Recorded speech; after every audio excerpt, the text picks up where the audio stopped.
It's all about saying from FightHype.com, and I'm here with none other than the knowledge, the man with the knowledge, Mr. Max Kellerman. Very nice of you. Max, I have some knowledge. You have some. Everyone has some knowledge. You're in the UK for a purpose. Dillian Whyte knocked out Lucas Browne devastatingly. Give me your opinion on that fight.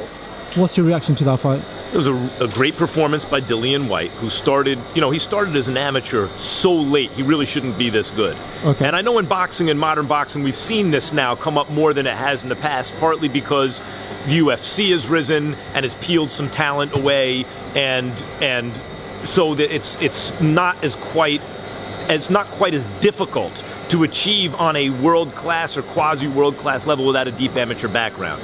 We've seen it. Sergio Martinez started very late and became a dominant fighter and all that. But Dillian Whyte had his first amateur boxing match at the age of 20. And that was against Anthony Joshua. Yep. And he knocked him down and beat him. Okay, he's a one-hit wonder, so then as a pro, they'll build him up and they'll let Joshua knock him out in a rematch, and that'll be that for Dillian Whyte. Except that, sure, Joshua did knock him out, but not before Whyte rocked him again with a right in the second round. And also, he's now beaten Chisora in a very tough fight. He just beat the hell out of Lucas Browne.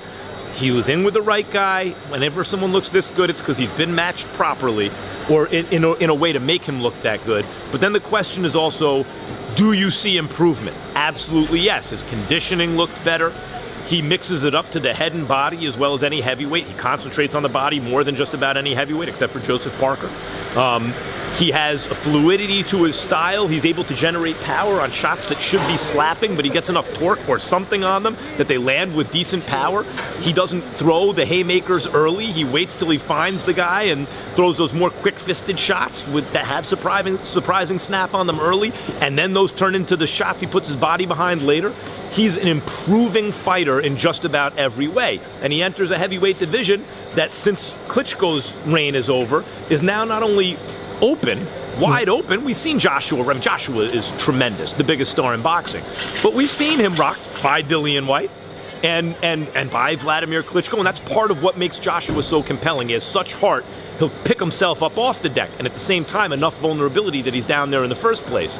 The heavyweight division's a fantastic place right now, and Dillian Whyte's a player.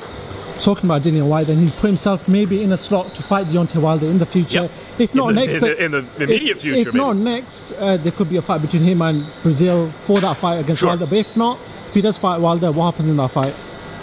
Well, we'll wait and see. I mean, Wilder will be the favorite based on his superior pedigree as an amateur and now as a pro too, and based on the win against Ortiz, based on his height, based on his length, and based on his huge right hand. But like Anthony Joshua and Joseph Parker, the interest is not simply, oh, here's an opponent they'll feed to Wilder on his way to a big event. Now, Dillian Whyte has turned himself into enough of an attraction, and by the way, drew a lot of people tonight, that on the way to the big event, he will create an event. And then the question is, how will he fare in that event? He will be the underdog, but he'll have chances.